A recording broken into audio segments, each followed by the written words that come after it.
You are listening to the Atlanta Real Estate Forum radio show, all about real estate edition, shining a light on the movers and shakers in the real estate industry, the home builders, developers, realtors, and suppliers making it all happen. And now, here are today's hosts. Good morning and welcome back to the All About Real Estate edition. I am your host, Todd Schnick, joined by my friend and colleague, Carol Morgan. Before we kick things off, we do, however, want to thank New American Funding for being our 2021 show sponsor. Now our 10th year on the air. It has been outstanding having them as our friend and partner in supporting this show. Carol, going to be a neat conversation. Two neat guys, a really cool company doing some amazing work. I'm looking forward to it. Yeah, you can argue that they have helped to shape the skyline of Atlanta. So I think you could argue that. It's really going to be an exciting show. So I want to welcome Chris Goode, managing partner, and Paul Van Slyke, partner with Goode Van Slyke Architecture. Welcome, gentlemen. Thank you. Thank you. Nice intro. I like it. Yeah. So as we get started, can one of you give us an overview of Goode Van Slyke Architecture, your mission, your vision? Well, we're coming up on our milestone 25 years in business this July. We got started back in 1996 doing a lot of K through 12 that graduated into doing higher ed. And then we started getting some specialty projects, some office stuff, some loft stuff, a little bit of housing here and there. And we found ourselves continuing on with the K through 12 and with the higher ed. With some of that, we were doing sports facilities as well. And we did a performing arts center as well. And all of a sudden, we found ourselves selected for one of the firms for the MercedesBenz Stadium project. And since then, it's really been like turning a corner for us.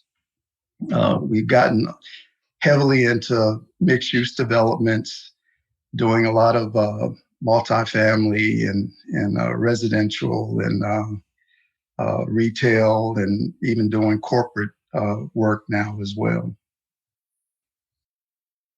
Yeah, I was going to ask what kind of projects you guys do. I mean, that's almost an impossible question. It's easier to ask, what don't you do? It sounds like, cultural projects, educational, healthcare, hospitality, various living, mixed use, municipal planning, religious stuff, sports, work, corporate. I mean, there's nothing you guys don't do.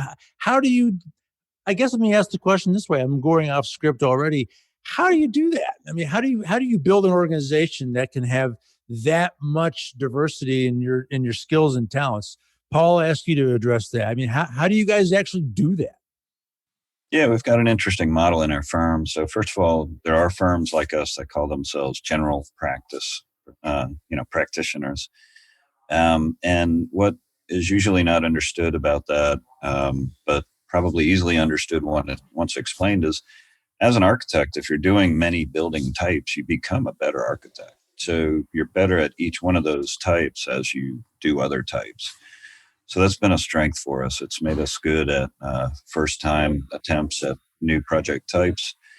And also our staffing is key. So we're at 25 people right now, but we really kind of have the punch power of a 40-person firm, I would say, because of our average level of experience. It was kind of a business experiment that turned out positive, meaning we have a very high average level of years of experience. Over 17 years is our average, and it's almost double what other firms would have. And I would frankly defy any other firm in the Southeast to say that they have more. And so that means the projects go forward as much as possible. Our industry is prone to kind of a pilgrimage, a little bit of left and right and backwards and forward. I mean, that's the design process. But with experienced personnel, we can keep that momentum going forward. We can take care of our clients in a better way. And Chris and I, as partners, can do our jobs while the firm is doing their job. So, that's kind of an explanation. Chris and I, in our backgrounds, had diverse experience as well. And we brought that to the firm. And as a firm, we do really put a great deal of pride in design. And you would think all architects do that, but there's every kind of firm out there. Some are very production related. Some are so design related that they have a little hard time delivering. But I think we cut a nice fine line between all those things and deliver for our clients high-end design. We advise them, which is really important. We can provide master planning and upfront programming and project shaping to help them get to the start line. And then we can take them through the process. So it's a little more than just, as my sister used to say, drawing a pretty picture. There's a lot more to the task than that. I think we can address it with our experienced staff. Absolutely. So it's form and function. You mentioned the Mercedes-Benz Stadium early on. Tell us a little bit about that project. That was crazy. So there were 4 firms on it, 3 in Atlanta. So we were one of those 3. And the easiest way to say it is we designed a third of the stadium. So it was not a small assignment, considering nobody really knows the construction value, but it was somewhere in the $1.5 billion range. And out of that came some direct assignments from the Falcons, which spoke to us getting a good report card.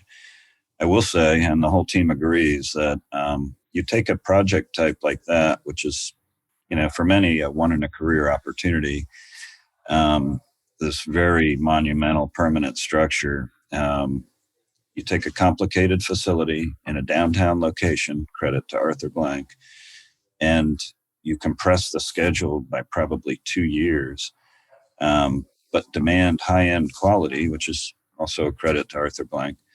And that's a difficult recipe. So the team worked very well on it together, but it was complicated. And, just to give you a quick snapshot, there's this huge thing we call a Revit model. It's a computer model. And there were 50 firms on the project of all sorts, engineers, architects, and others.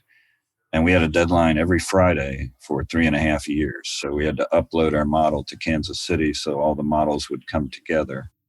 And then we would coordinate our work every week for 3.5 years. So it was tricky. And you could see the building being built going around a circle. And you knew the phone calls were coming just ahead of that portion of the circle. And so you had to respond on construction while designing other pieces and parts. So it was wild and woolly, but it was a great team. So, we pulled it off. All in all, it had about 60 plus consultants on the team, engineers, architects, and all sorts of specialty trades as well. Yeah. So you can imagine, what it took to get it done. I can't imagine. I mean, it must be pretty cool to say that I helped build a thing that's hosted a Super Bowl. I mean, that's pretty awesome, and what a testament to your capabilities. I don't know where we go from here in terms of other projects, but is there another project or two you guys are proud of and want to talk about that also speaks to your capabilities? Well, there is. As I mentioned, we turned the corner and started doing multifamily and mixed use. And so one of the things that we're most proud of is a project that opened just this past December called 788 West Midtown Condominiums. And we're so excited about that project because it's a high rise. It's actually 23 levels, which includes parking, structured parking, and it has some retail. It's over in West Midtown, and it's the first high-rise to have been built in that location in that part of Atlanta. And it's been well received, and it's selling well. Everything turned out pretty much the way we hoped for it to. And in addition to that, we're doing another large mixed-use development up near Avalon in Alpharetta. And that is a hotel, offices, sports-related wellness facilities, and and some more condominiums as well. It's an even bigger project, and we're excited to be the only architects on these projects. We had a little help on 788, but on the belly, it's just us. And we've done some other things for some other developers. We found ourselves prior to the Mercedes-Benz Stadium, our work was probably 70% public sector, 30% private. And now currently it seems to be opposite that, where a lot of what we're doing is private sector. We do have some nice contracts down at the airport, Hartsfield Jackson. And when those really kick in, then that mix will probably blend out to more like a 50-50 split. Mm. And I guess one thing to piggyback on Chris's description of 788, which is a high-end luxury condominium project. I'm really proud of the fact that we have several affordable projects going on right now. And they're not all the same at all. And they're tricky for their own reasons, which makes them a fun challenge. But that kind of speaks to some of our core. We've always had projects which are a positive impact on their surrounding communities. So similarly, we have open-ended contracts with Central Atlanta Progress and Atlanta Housing to look at small urban catalytic sites to show them highest and best use. Exciting. That takes non-performing properties and gets people working in them and helps the neighborhood. So that's great. That speaks to a bigger purpose. Yeah. One of those projects includes the Apex Museum addition that we're working on. That's cool. We're really happy about that one. Fast credit approvals, accelerated loan processing, expedited underwriting. Call your New American Funding loan officer today to get pre-qualified. For more information, call New American Funding at 678-898-3540. That's 678-898-3540.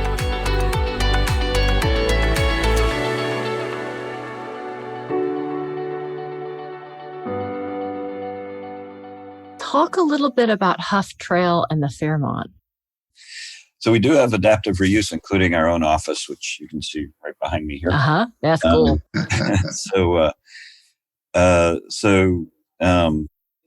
Huff Trail is a great project for a great client. Kim King and Associates own the building, the Fairmont. It was another non-performing building that was turned into an active building full of people working in it. So it's an adaptive reuse of an old warehouse. The first function that went in there was an event space that has become very popular. And then over time, spaces have been leased out and renovated in a really creative fashion. So that's what is fun about the adaptive reuse. Again, similar to what you're seeing behind me, there's a historic shell, but within it, you can do something modern and detaches itself from the historicism. And by doing so, actually highlights the historicism. So the Fairmont's pretty fun in that respect. So. Adaptive reuse of those old spaces to me is my favorite kind of a project. I love seeing how you can take something that was built long ago and repurpose it and do some amazing things with it. And it sounds like in a lot of cases, doing really good for the community too. Speaking of that, other ways that you guys are outreaching to the community is doing a lot of educational type stuff. That's really exciting. Tell us about what's happening there. Yeah. Well, we as I mentioned, we began doing K through 12. Sometimes it's kind of funny. Our backgrounds were with large firms, and we rarely did K through 12. But you take what you get started with, and we've done additions and renovations and new facilities, and we started partnering with several of the school systems that we work with. And what I mean by partnering is pretty much mentoring the students at those particular schools or within those school systems, and going into the schools, talking to the kids, letting them come by our office and learn what architecture is about. We more recently did this with Burgess Peters in Atlanta, where they had some of their top, I think it was sixth graders. And we were one of, I think, 3 firms that participated in giving these kids a architectural project to do. And it was pretty phenomenal what they were able to develop, the creative minds of, I guess, 12-year-olds or 11-year-olds. It was really fascinating. And we're actually looking at sponsoring some students in Nepal right now. Oh, wow. Which is really a progressive program a friend of mine has. And local school systems right near us, the Howard School, we send supplies over to every year when they start school for kids that have a hard time affording that. So. Yeah, that's great. Great community outreach. And it really helps for, kids to see what potential careers are out there and what they might, want to do with their future. Yeah, it's funny. We there was one school we partnered with, and Chris probably remembers this. It was a while back, but they put on a skit and they imitated us. Oh, how funny! So it was when we were little kids, That's supposed to, and so I forgot about that one. Yeah, so like something like, Chris, you're the pretty face, and Paul, you'll kind of manage things. We're going to be great together, and they've acted out their whole career as they progressed. That's fantastic. Awesome. I hope you have that on video. Yeah, I wish. It was pretty cool. That's very cool. Well, talk a little bit about, the last year and what you've had to change due to COVID. I guess specifically as it relates to, design. What changes have you seen, and how do you think it'll impact design moving forward? Well, Paul, you can talk about that a little bit, but first, let me just say that I guess right off the bat, it looks like I've made the most changes because Paul's at work and I'm at home. So there you go. That's been a big difference for us. I argue that since I'm a few months older than he is, I have to be more concerned about catching the virus and all. But we actually have not skipped a beat in a grand sense. Hasn't fortunately impacted us in a negative way. We were able to maintain all of the projects that were ongoing when everything hit. We had a couple that were coming to a stall regardless, and they probably would have started up a little sooner, but that has not been the case. And we've actually grown during this past 11 months or so. And Paul has been leading the charge on making sure that we follow the rules and regulations around, the COVID mentality of workspaces and do's and don'ts regarding all of that. And he can talk about that a little. Yeah, it's been, knock on wood, transitioning into remote work was not that hard, actually. So I will say we're in the wrong industry for that. So, when you're in a creative industry, we found immediately after everybody went remote, we had a couple presentations to clients, a Zoom-like scenario, or it was Zoom. And we immediately had a group session, said, wait a second, we need to put some new policies in place. Because suddenly there was a dislocation of ideas that started showing itself in the presentations. And it only happened a couple times, and we jumped on it. And then we had dry runs before every presentation. And that was absolutely essential. We would pick up on little things and correct them before presenting. And they were just the sort of things that you would otherwise catch if you were working in the same space together and you just happen to walk by somebody's desk and say, how about if we try this? So putting that aside, though, it's been fairly smooth in its transition. We have a plan for the return. We thought we were returning at one point, and then things went back in the wrong direction. But we'll have, our desks will be spaced. Honestly, to learn from this moment, we might not just return to the same old, and I don't think anybody is, or the majority of people are. Yeah, so it may be a 3-2 schedule. You're in the office 3 days, you're remote 2 days or something. We haven't figured that out yet. That's exactly what we were doing pre-COVID in the Office 3 out too. And now, I've had probably 2 people in the office since March. So various different days. Yeah. In the design industry, you'd be surprised. There's a fairly close parallel to some of the trends in office planning as there is in K through 12 schools, meaning we have really taken on what we call environmental innovative environments for innovative teaching techniques in school teaching. Some people call it classrooms of the 21st century, but those classrooms morph, open up, and combine students and teachers and classes.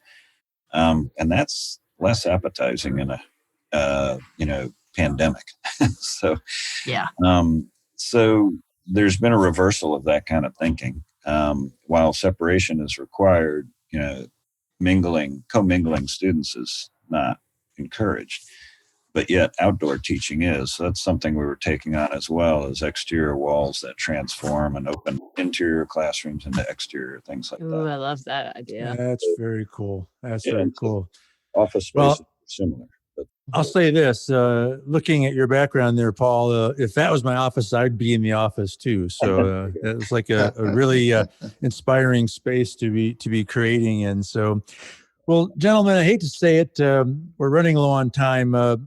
Chris, I'll ask you to do this. For anyone listening who would like to learn more about you guys, get in touch and ask some questions and learn more about your work, where do they go? Well, they can go to our website. It's www.gvsa.com.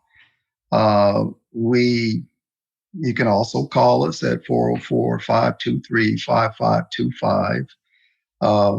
Paul and several others are usually in the office, and we have a fairly decent answering service, our voicemail service, so you could go that route as well. In terms of reaching any particular person within the firm, if it's regarding business development, our business development director is Steve Cook, and he can be emailed at scook, COOK, @gvsa.com. Got it. All right. Well, Chris Goode, Paul Van Slyke, both of Goode Van Slyke Architecture. Gentlemen, appreciate the stamp that you're leaving on Metro Atlanta, and we look forward to seeing how you guys continue to shape what our community looks like. So grateful for your time today and appreciate your important work for all of us in Atlanta. Thank you. Thanks for having us. Very welcome. Our pleasure. All right. Thank you. Well, that wraps this week's All About Real Estate edition. Again, on behalf of our show sponsor, New American Funding, my co-host, Carol Morgan, I am Todd Schnick. That's all the time that we have for today. Thank you for tuning in and listening, and we'll look forward to seeing you again right here tomorrow. We'll see you then. Atlanta Real Estate Forum Radio is made possible by Denim Marketing, the publisher of Atlanta Real Estate Forum, Atlanta's favorite source for real estate and home building news. Denim Marketing is a comfortable fit, like your favorite pair of jeans. Denim Marketing tailors marketing strategies to meet your specific needs and niche. Try them on for size. They will work to create a perfect fit for your company's marketing program. Call them at 770-383-3360 or send an email to info@denimmarketing.com. For more information on Atlanta Real Estate Forum Radio or to inquire about being a guest, contact info@atlantarealestateforum.com. Check out the radio show by visiting atlantarealestateforum.com or by listening to the show on your favorite podcast app. And if you enjoyed today's broadcast, we'd sure appreciate a rating and review on iTunes. Thank you again for listening, and we'll see you next time on Atlanta Real Estate Forum Radio.